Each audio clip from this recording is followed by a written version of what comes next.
Од 1 јули целосно се забранува продавањето на пластични кеси кои во маркет се продаваат за 15 денари и дозволени ќе бидат само биоразградливи кеси.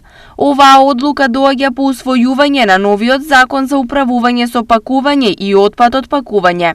Според истиот, кесите од 2 денари поскапеа на 15 денари пред година и половина.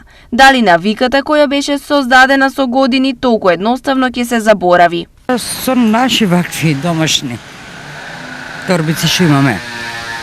Кој што има ке се снаваја? Кој кесе, кој ке торбичка, кој на рака? Торби? Со торби што ќе носиме, мора да носим чим нема.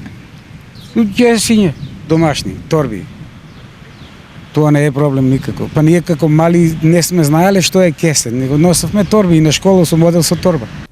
Освен што голем дел од граѓаните во функција ќе ги стават некогашните торби, за хартиените ќе треба да се издвојат и повеќе пари, зашто тие се продаваат од 15 па се до 25 денари.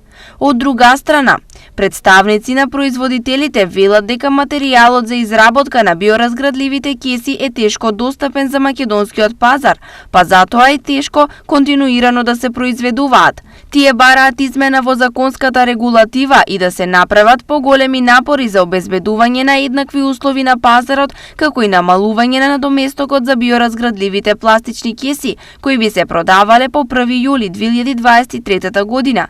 Сепак, за овошјето и зеленчугот и во маркетите и на пазарите се уште се користат пластични кеси.